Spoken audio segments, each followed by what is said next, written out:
नमस्कार प्रिय विद्यार्थियों।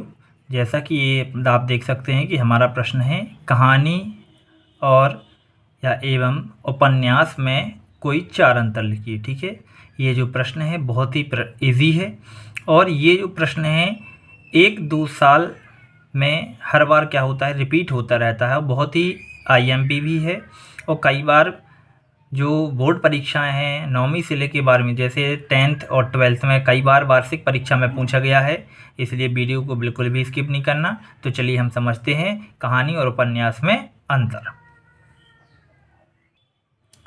सबसे पहले हमारे लिए क्या करना है कि उत्तर लिखकर, यदि आप यहाँ चाहें तो यहाँ ये भी लिख सकते हैं कि कहानी एवं उपन्यास में कोई 4 अंतर निम्न हैं। ठीक है, यहाँ मैंने सीधा लिखा हुआ है, आप देख सकते हैं। हमने क्या किया, इसको एक टेबल बनाई और 3 भागों में डिवाइड किया। क्रमांक, यहाँ कहानी और उपन्यास।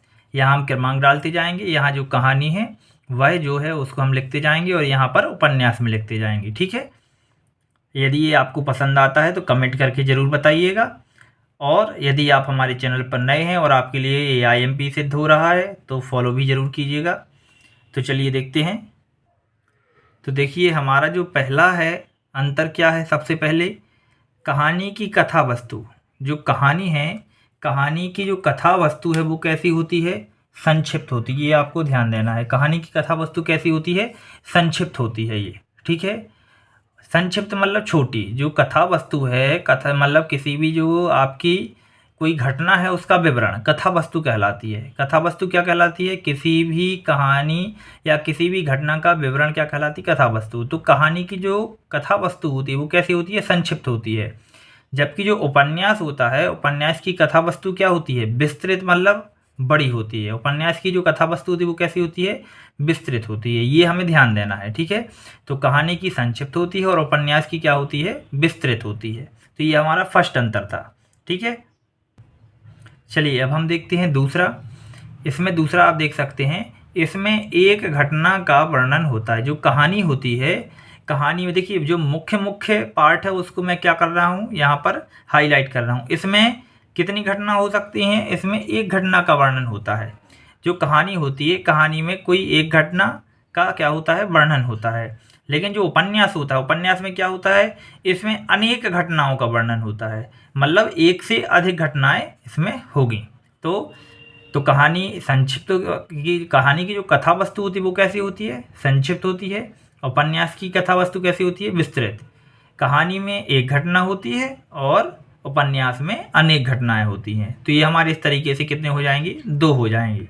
अगला हम देखते हैं। देखिए हमारा तीसरा क्या है, कहानी में कम पात्र होते हैं। यदि कोई कहानी है उसमें जो पात्रों की संख्या होती है वो कितनी होती है, कैसी होती है, कम होती है। तो कहानी में पात्रों की संख्या कैसी होती है, कम पात्र होते हैं।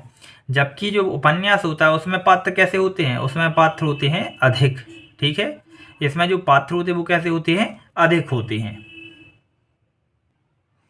अब यदि हम बात करते हैं, अगला हमारा लास्ट जो है चौथा क्या है, परीक्षा। इसमें हमें क्या करना है, हमने एक इसमें उदाहरण भी ले लिया।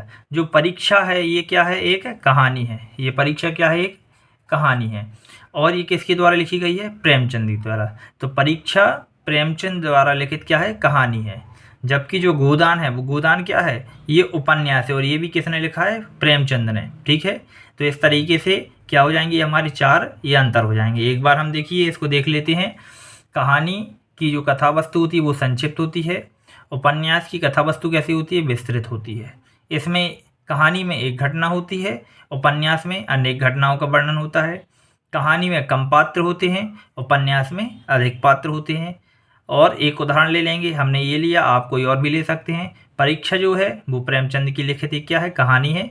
जबकि गोदान क्या है, एक उपन्यास है। गोदान से तो सभी परिचित होंगे, प्रेमचंद का प्रसिद्ध उपन्यास है ये। ठीक है, तो इस तरीके से हमने क्या पढ़ा, कहानी और उपन्यास में अंतर। यदि आपको समझ में आते हैं तो कमेंट करके ज़रूर बताइएगा। यदि आप कोई और अंतर चाहते हैं तो कमेंट बॉक्स में ज़रूर कमेंट कीजिएगा, उसके भी अंतर बना दिए जाएंगे। तो बहुत बहुत धन्यवाद इस वीडियो को देखने के लिए। मिलते हैं अगली वीडियो लेक्चर में।